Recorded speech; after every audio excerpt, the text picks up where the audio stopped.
Vamos a hablar en esta ocasión con respecto el error y la apostasía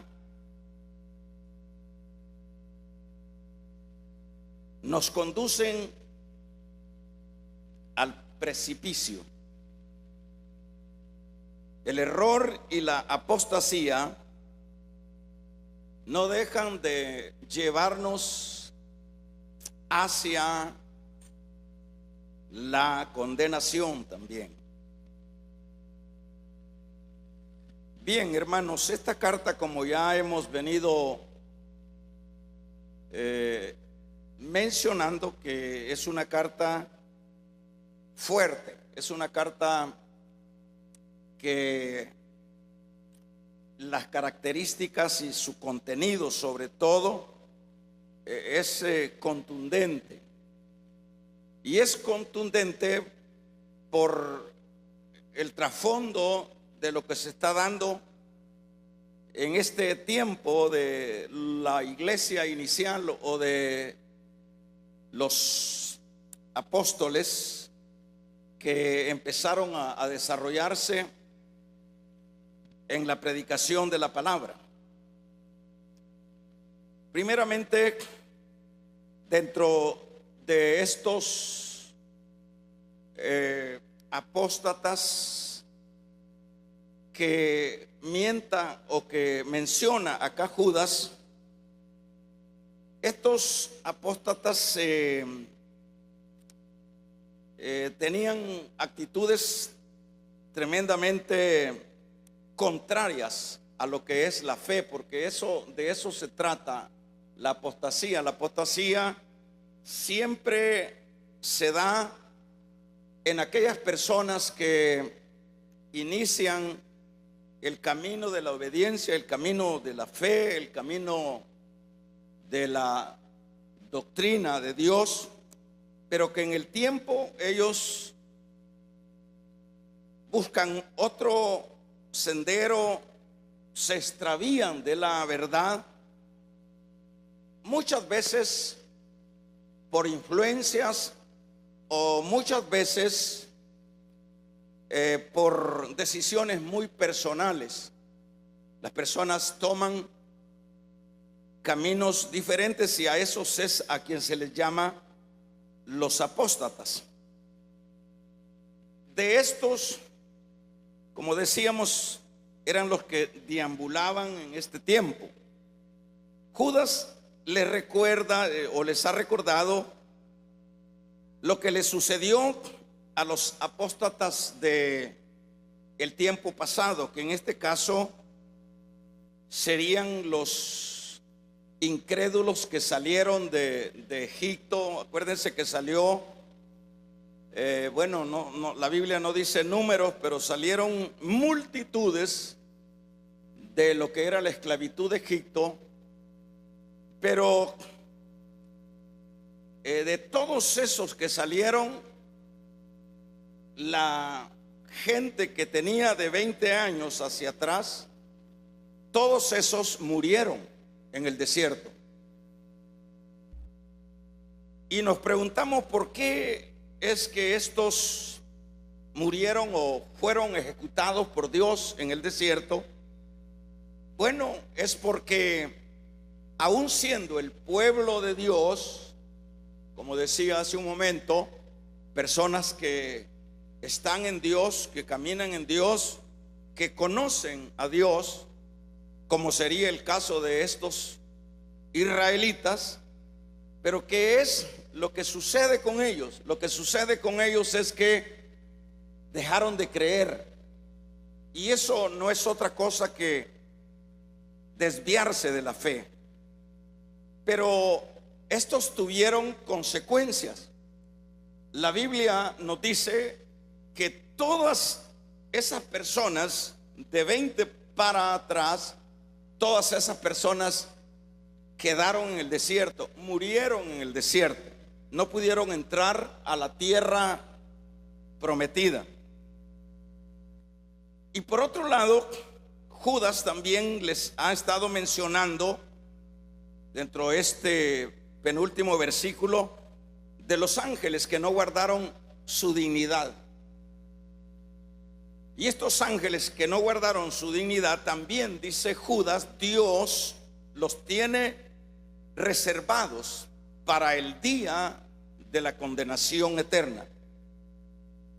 ¿Quiénes son estos ángeles? Bueno, Judas menciona de los ángeles que no guardaron su dignidad.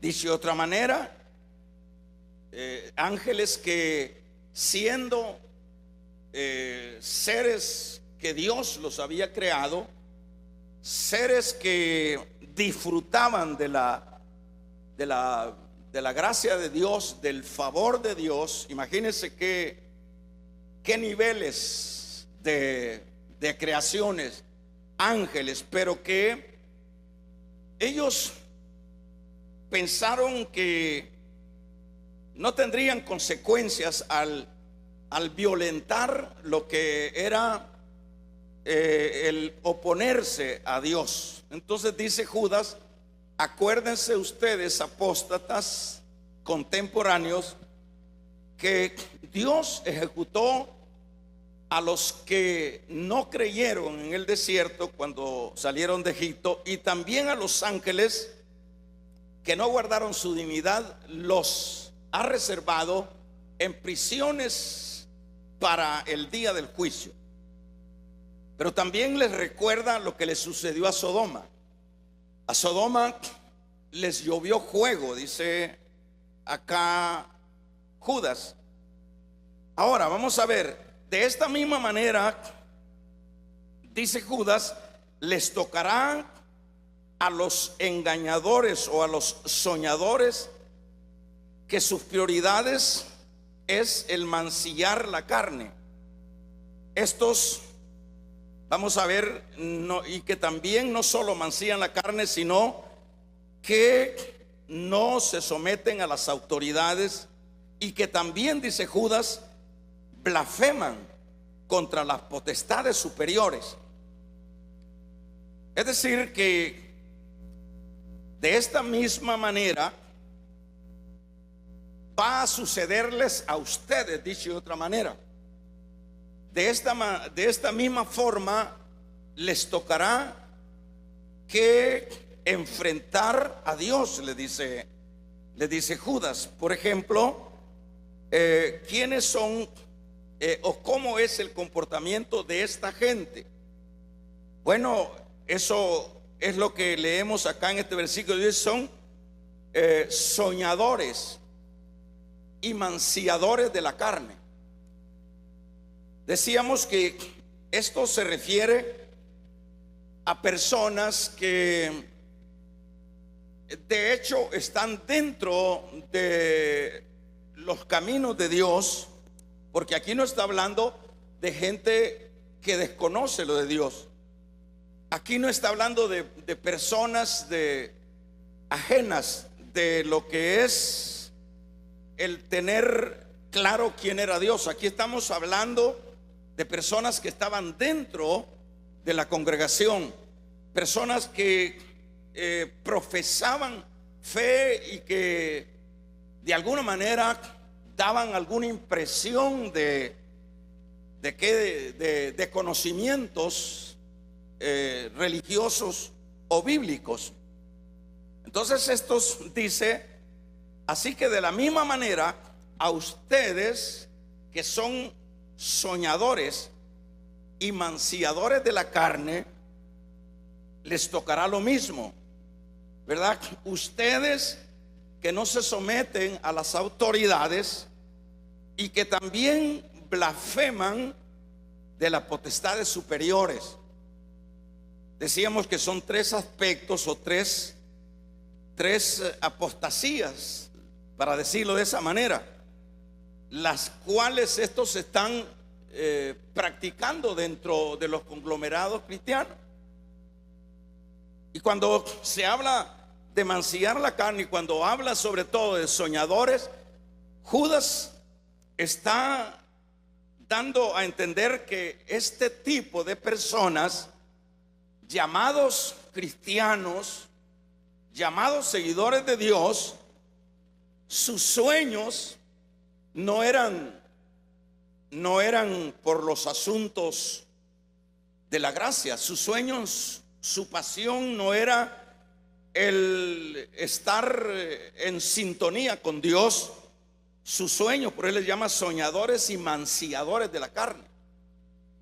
Se está refiriendo a personas que dentro de la iglesia de aquel entonces y de la iglesia contemporánea, lo único que ellos piensan es en sus carnalidades. Ellos sueñan con lo sensual, ellos sueñan con lo que sería la gratificación del yo.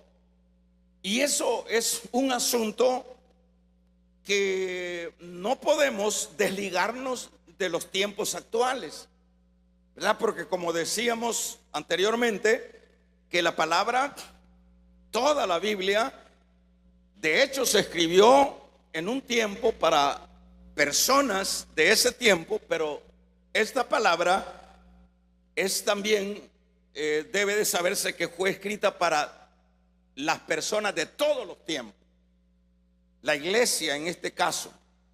Entonces estos manciadores, imagínense qué firmitas habían dentro de la iglesia. Y me dirá usted, bueno, ¿y cómo es que esto se estaba dando? Bueno, son personas que, como dije, pueden iniciar de una manera sana dentro del caminar de Dios, pero que con el correr del tiempo van cediendo. Porque una de las cosas que siempre debemos de tomar en cuenta es que si no hay un cuidado espiritual personalmente de uno, un cuidado muy específico, uno y Dios, no estemos esperando que vamos a permanecer en la fidelidad con Dios.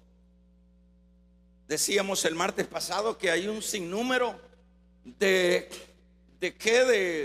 dardos, de pensamientos, de ataques y estrategias del enemigo para sacarnos de combate, para sacarnos de la vida de Dios. Y va a ocupar tentaciones o cualquier otra cosa, pero también va a ocupar falsos maestros, para que a través de los falsos maestros, que es lo que está sucediendo acá, los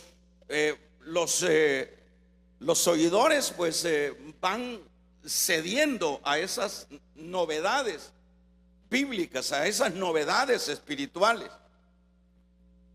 Y que nosotros tenemos que saber que para no caer en un vacío, en una herejía, en una apostasía, tenemos que cuidarnos.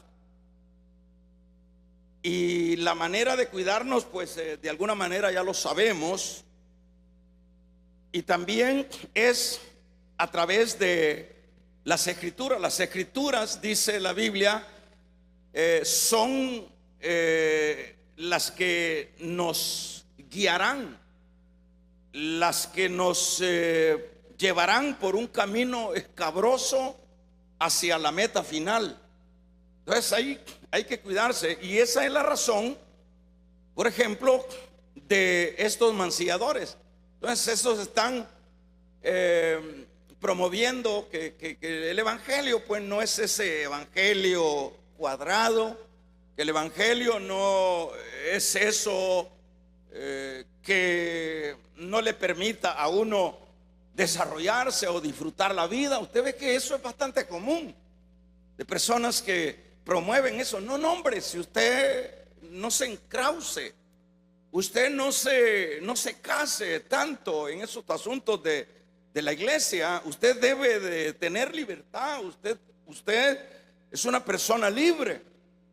Y todas esas cosas van mellando, todas esas cosas se van hermanos, absorbiendo dentro de la vida, porque por lo general pues nuestra naturaleza es una naturaleza caída, y de hecho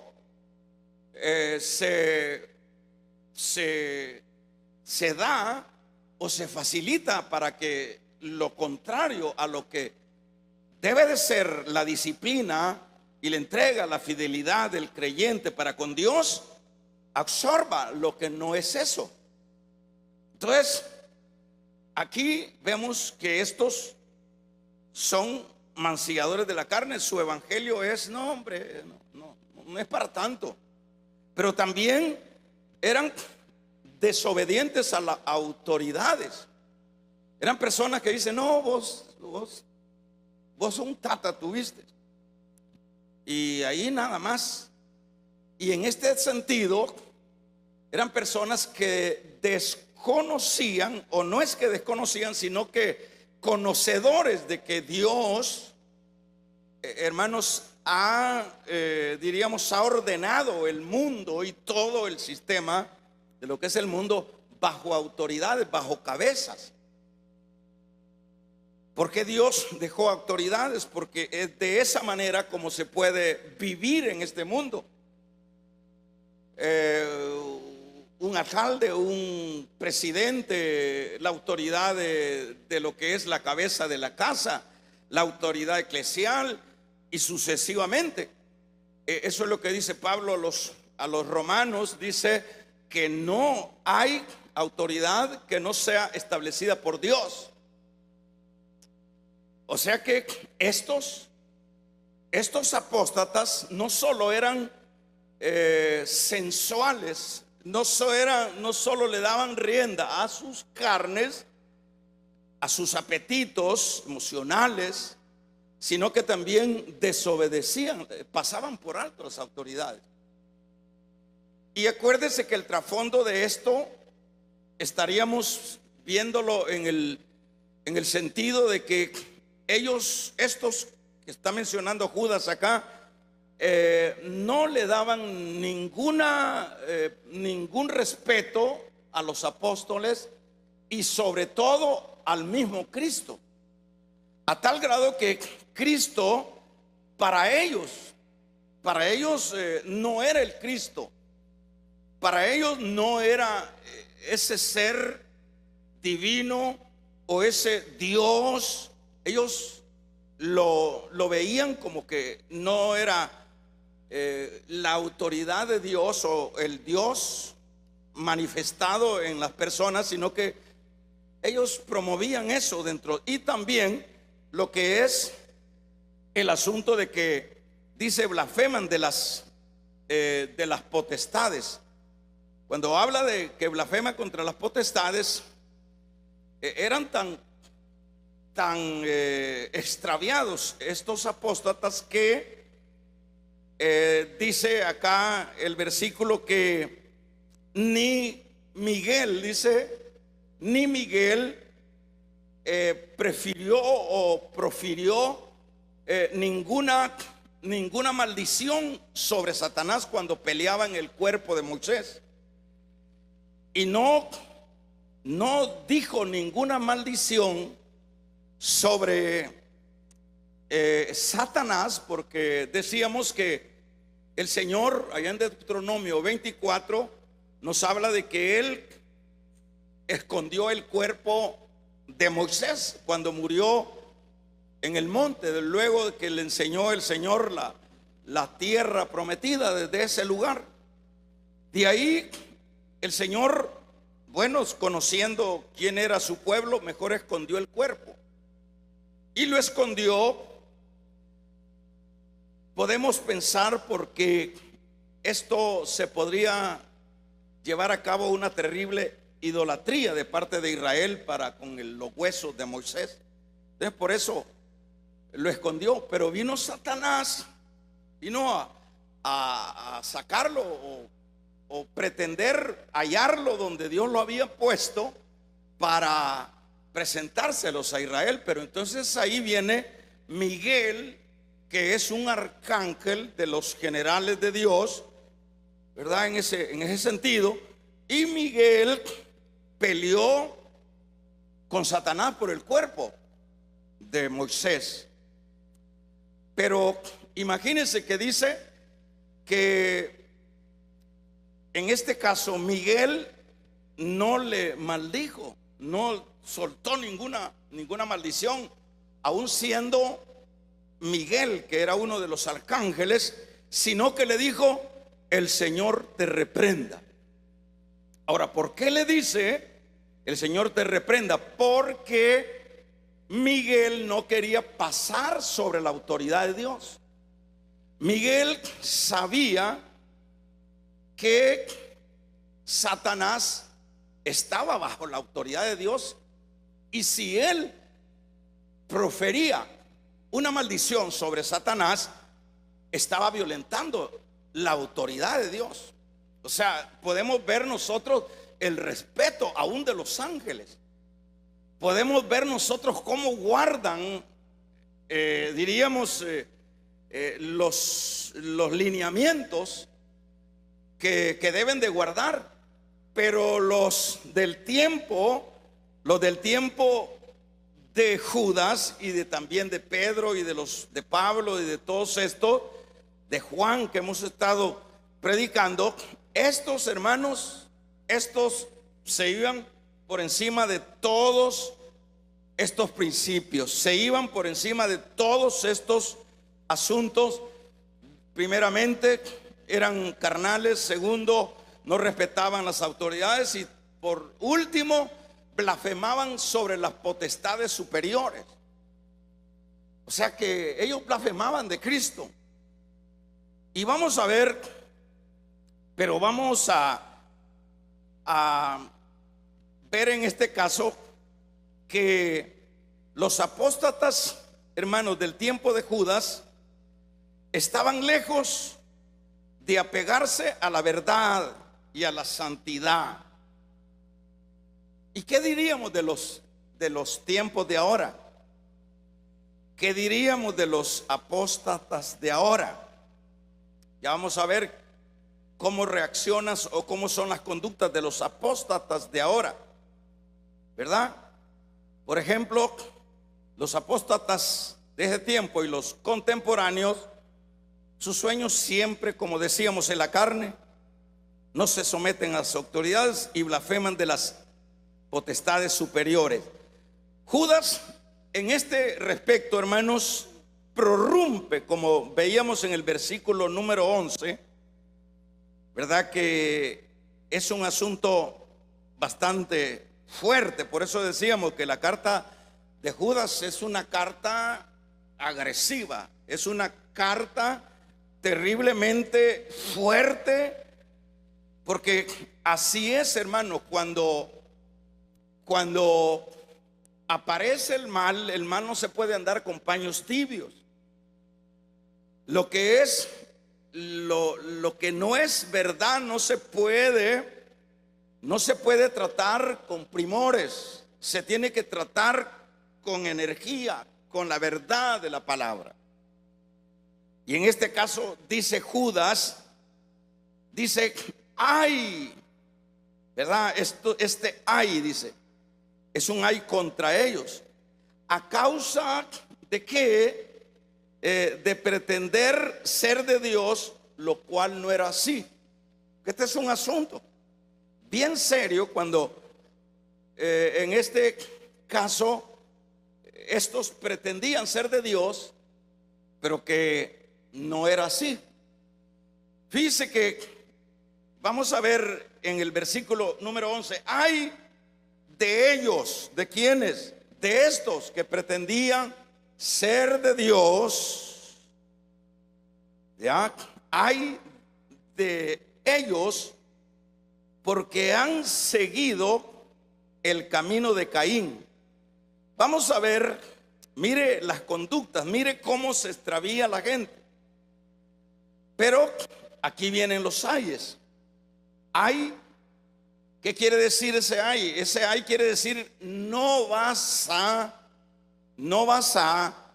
salir ileso de tu desenfreno, no vas a salir ileso de tu desvío.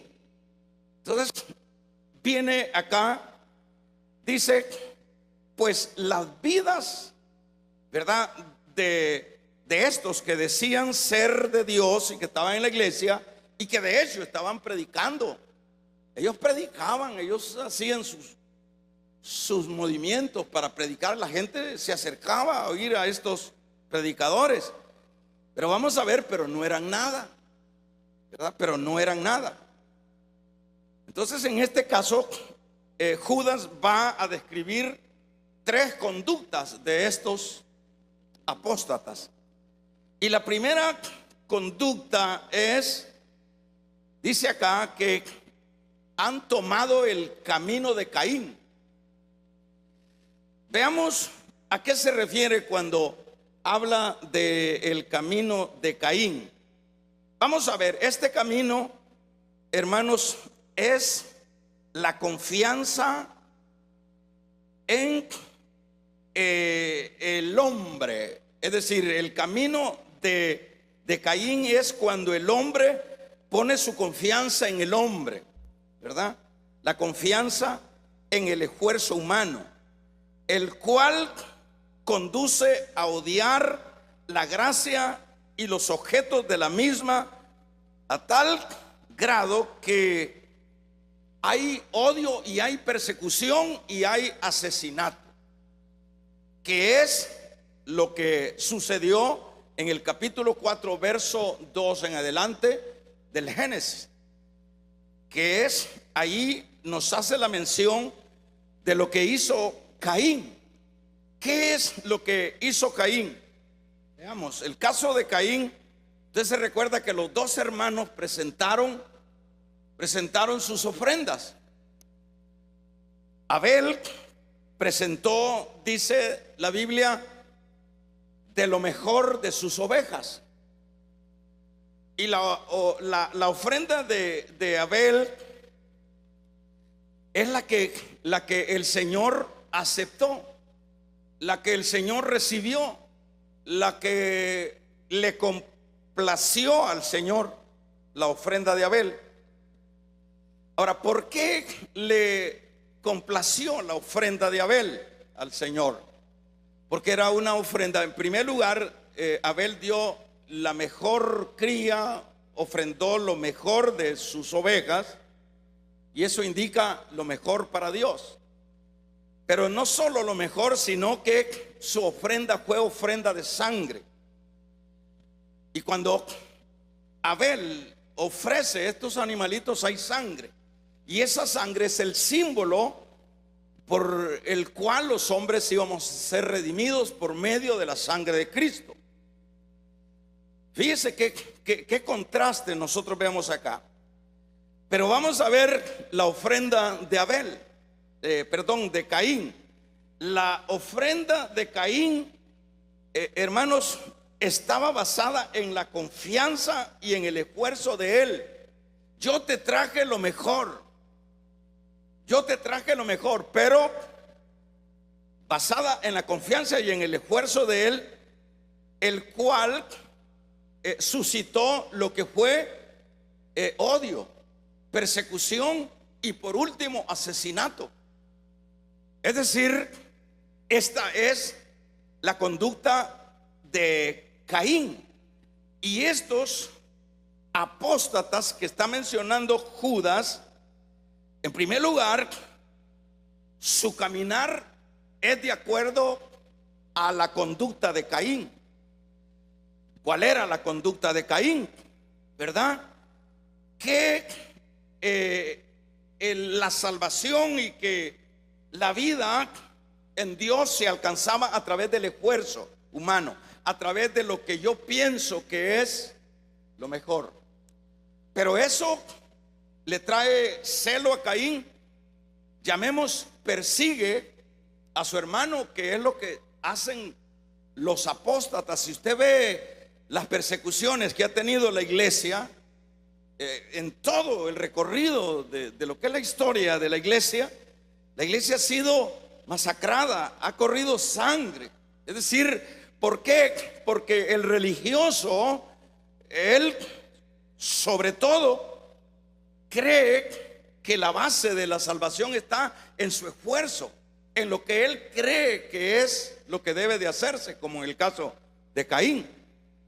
Entonces, en este sentido era la forma de conducta de los apóstatas del tiempo de Judas. Y dice la primera carta de Juan 3:15: todo aquel que aborrece a su hermano es homicida, y estos no heredarán el reino de Dios.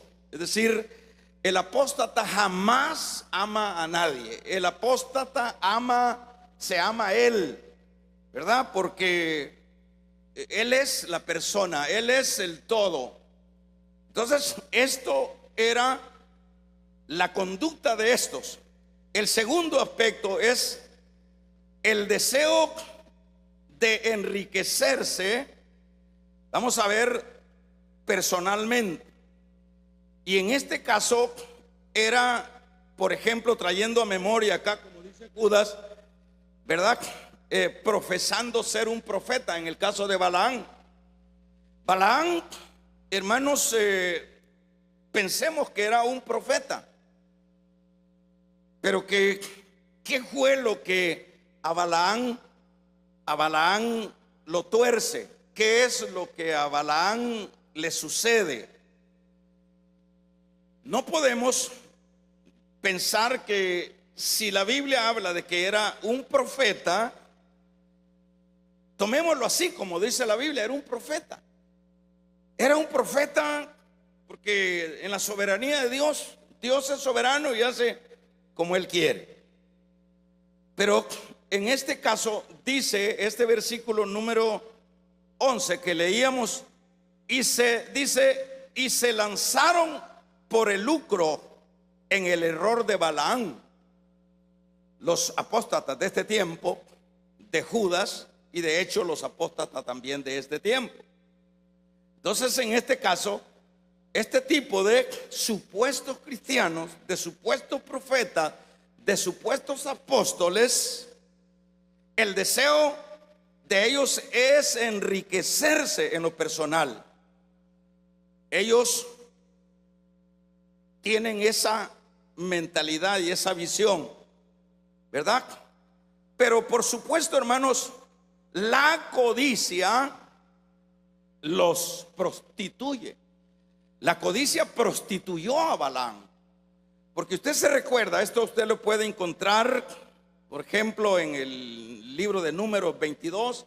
No tenemos tiempo de estar leyendo, pero usted puede verlo y leerlo en su momento, y se va a dar cuenta que Balac estaba afligido porque los israelitas estaban acampando cerca ya de su territorio, y como Balac ya sabía las victorias de Israel, que eran a través de ese Dios de ellos, entonces Balac ya no tenía fuerzas. Aquí lo único, dijo, es que le pongamos una maldición a él. Y se le vino a Balac la idea de que había un profeta probablemente ahí en su tierra o cerca de su país, y mandó a sus hombres a decirle, acá Balac manda esta cantidad y quiere que le vayas a maldecir a Israel. Y usted conoce todo eso, si ha leído. Dice que Balac le dijo a los mensajeros, bueno, quizás le echó ojo a la oferta que le llegó. Quizás vio que los maletines eran regularmente grandes, y digo, espérense, vamos a ver, dijo, y se fue. Voy a orarle a Jehová a ver qué dice él. Y el Señor le dijo, no vayas. Bueno, se fueron los mensajeros ante Balac, le dijeron, no quiso el hombre. Llévenle otro poco, súmenle la oferta. Y Balaam vio que llegaron más maletines. Ya Dios le había dicho no. Bueno, dice que aquí te manda y dice que vayas a maldecirle a Israel. Espérate, voy a irle a consultar al Señor. Y el Señor le dijo, anda. Y el Señor le dijo, anda. Eso es como cuando ya el Señor le dice una vez a uno, no lo hagas, pero cuando uno insiste, le dice, dale, ¿ya? O sea que, y se fue Balaán, y cuando dijo a maldecir, mire la codicia, mire el amor a la riqueza, mire el amor al dinero. Aquí corrompe esto, corrompe es decir, la posición de este profeta Balaán. ¿Y qué es lo que sucede? Imagínense, no pudo maldecirlo, sino que posteriormente, para quedarse con la plata, porque si fue a maldecir y en lugar de maldecir los bendijo, más bien Dios puso palabras de bendición. Entonces ahí hizo un arreglo. Mira, le dijo, no dice eso en la Biblia, pero hizo un arreglo Balaán con Balac. Y dijeron, mira, le dijo, de todos modos, ya el dinero ya lo tengo, vamos a hacer algo más, vamos a usar otra estrategia. Y le mandó las chicas, le mandó las muchachas de Moán a los campamentos, y allá llegaron todas coquetas, todas así sensuales, y los soldaditos, hermanos, cayeron en la trampa. Y ahí, en ese evento, ahí fue donde triunfó la codicia. Entonces estos apóstatas del tiempo de Judas también tenían la tendencia de la codicia. Les interesaba el dinero, se morían por el dinero, todo era dinero. Y si algo tiene parecido con esto de este tiempo, es pura coincidencia, ¿verdad? Porque, hermanos, el reino de Dios no es comida ni bebida. El reino de Dios no es para negocio. El reino de Dios no es para hacerse de fortuna. La iglesia, el camino de la fe no es para lucro. El camino de la fe es salvación. Vamos a regalarle ofrenda de palmas al Dios de la gloria. Y eso es la conducta de estos apóstatas y la conducta de los apóstatas de este tiempo. Usted me dirá, fíjese, hermano, que estos hombres, estos profetas y estos hombres de este tiempo eran enérgicos. Nosotros somos muy aguados, nosotros somos muy moderados, que tenían estos hombres de Dios para señalar al apóstata, para señalar al falso, ¿verdad? Nosotros no lo tenemos. Deberíamos porque Pedro dice que debemos de contender por nuestra fe. Aquí Judas está contendiendo y está dando algunos pormenores de cuál era la conducta de estos apóstatas. Primeramente, ellos habían tomado el camino de Caín, el camino de la autosuficiencia, el camino de que es a través de mi esfuerzo, el camino de la persecución y por último del asesinato, que es lo que ha sucedido. Y luego el camino de la codicia. ¿Cuántas entidades cristianas o llamadas cristianas o mal llamadas cristianas, hermanos, su prioridad es dinero? Eso es tan visible en nuestros tiempos, que no hay otro. Todo es signo dinero, todo es signo dinero. Ese es el camino de Balaán, el camino de Balaán. Y la última conducta es la de Coré, dice acá. Coré, vamos a ver cuál fue la conducta de Coré. La conducta de Coré, hermanos, es de que, bueno, ya Coré no quería sujetarse a Moisés. Coré le reclama a Moisés y le dice: ¿cómo es que solo vos vas a estar? ¿Cómo es que no sé qué? O sea, oponiéndose a las autoridades. Mire qué síndrome este. Mire qué conductas esta semana. Y son asuntos que están plasmados en la palabra y que debería de ser siempre pues un alerta para nosotros. Por ejemplo, en el caso nos habla la Biblia también, hermanos, del caso de Coré. En Números 16:1 en adelante, por lo menos se rebelaron contra Moisés. Vamos, nosotros tenemos también incienso, nosotros tenemos también, ¿y sabe quién era Coré? Coré era del linaje de Leví. Es decir, no estamos hablando de extraños, son gente que están adentro. Y Coré se subleva sobre su autoridad. Y es acá donde, por ejemplo, dice la Biblia que le dijo Moisés, allá por el versículo número 30, que le dijo Moisés: Señor, le dijo, si vos me has llamado, bueno, me vas a mostrarlo con una manifestación en este lugar, porque Coré ya había levantado 250 hombres contra su pastor, contra su jefe, contra el hombre que había puesto Dios. 250 hombres, y lo rodearon el campamento. Entonces Moisés cayó de rodillas. Señor, le dijo: mostrame que si voy a poner una señal, si a estos no se los traga la tierra, es porque vos no me has llamado a mí. Y luego que se acercaron y luego terminó de orar Moisés, se abrió la tierra. Entonces sí, Dios lo había llamado, era la autoridad puesta por Dios.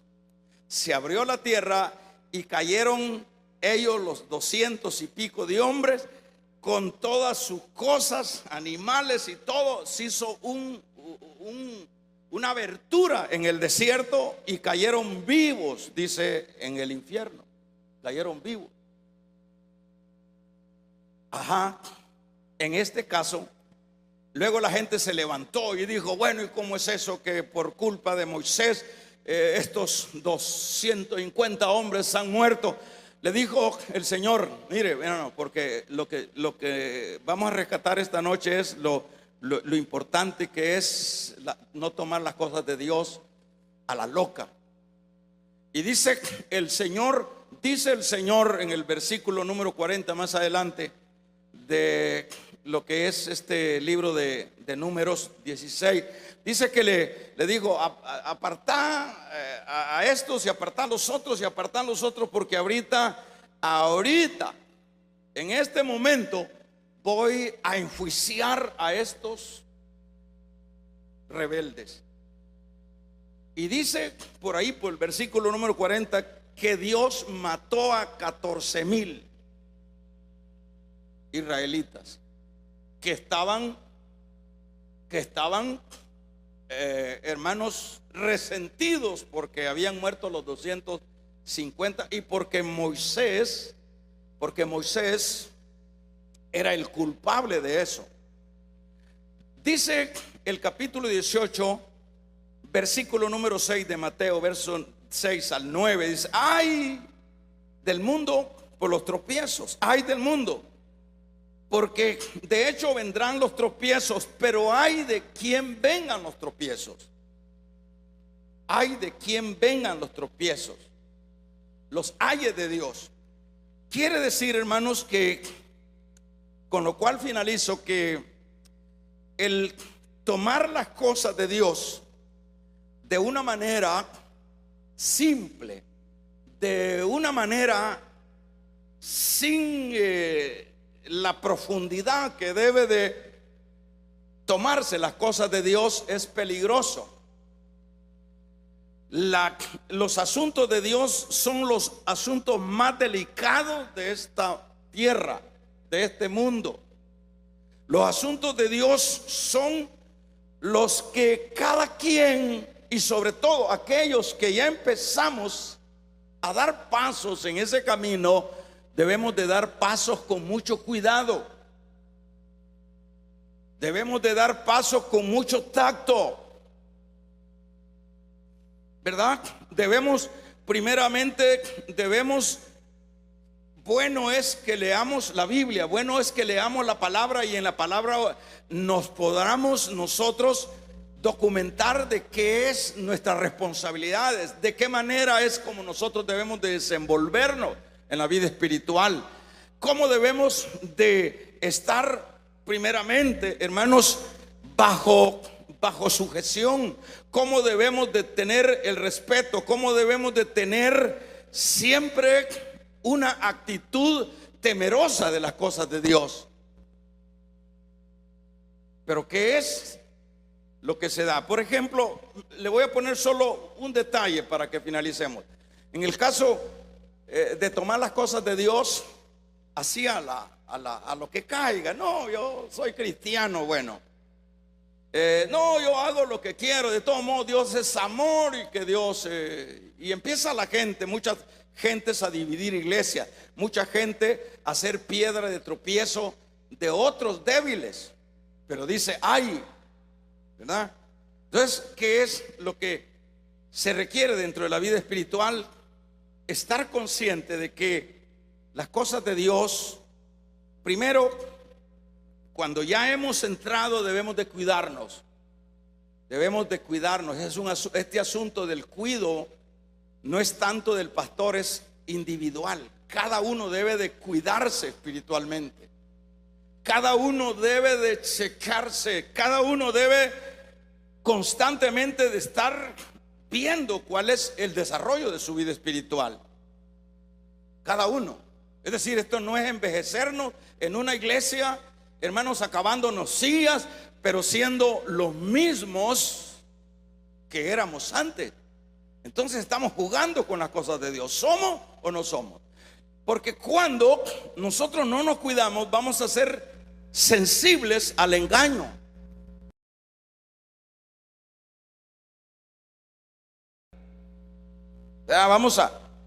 Y cuando por una u otra razón nosotros caemos en el error, la Biblia dice: Dios no tendrá por inocente al culpable. Y el ejemplo que le iba a poner para finalizar es el caso de Pablo, cuando habla de los hermanos de Corinto. Los hermanos de Corinto era un relajo dentro de la iglesia. Llevaban a cabo la cena del Señor, a chupar se ponía. Y Pablo tuvo que corregir la plana, ¿verdad? ¿Qué es lo que hacen los hermanos que no andan bien y que no quieren participar de la cena del Señor? Aunque no es el tema, ese día de la Santa Cena no aparecen. Pero tú crees que que Dios no conoce tu conducta, ¿verdad? Entonces, ¿qué es lo que quiero decir? Dice Pablo: pruébese cada uno y coma del pan y beba del vino, porque el que come indignamente, sin discernir el cuerpo del Señor, juicio come. Las cosas de Dios son serias. Vamos a regalarle ofrenda de palmas al Dios de la gloria. Y muchos duermen. ¿Qué es lo que tenemos que hacer? Cuidarnos. ¿Qué es lo que tenemos que hacer? Estar bajo los patrones y bajo las reglas, principios y valores que nos manda la Biblia. Ahí no nos movamos, ahí estemos, y eso nos va a preservar del engaño, y vamos a ser personas que vamos a caminar de acuerdo a la voluntad de Dios. Por eso decíamos, por ejemplo, a manera de tema, el error y la apostasía no dejan de, hermanos, acercarnos al precipicio. El error y la apostasía es algo que va avanzando, es algo que va en aumento, el error y la apostasía. Así que el error de no someterse a la palabra, el error de ser descuidado, eso va en aumento, siempre va avanzando. Por eso hay que cuidarnos. Cuando ya empieza uno con algunos resabios, hay que trabajarlos. Con algunas conductas hay que trabajar esas conductas. Cuando ya empieza, hágalo. Porque en esta iglesia yo he visto pasar montones de gente. Y qué bien que los que ya no están estuvieran por lo menos paraditos allá afuera. No, están en el mundial, están en las sextas, están extraviados. ¿Cuál es el problema? Porque no es solo de asistir a una iglesia, hay que cuidarse en lo personal. Vamos a cerrar nuestros ojos. Padre, te pedimos que nos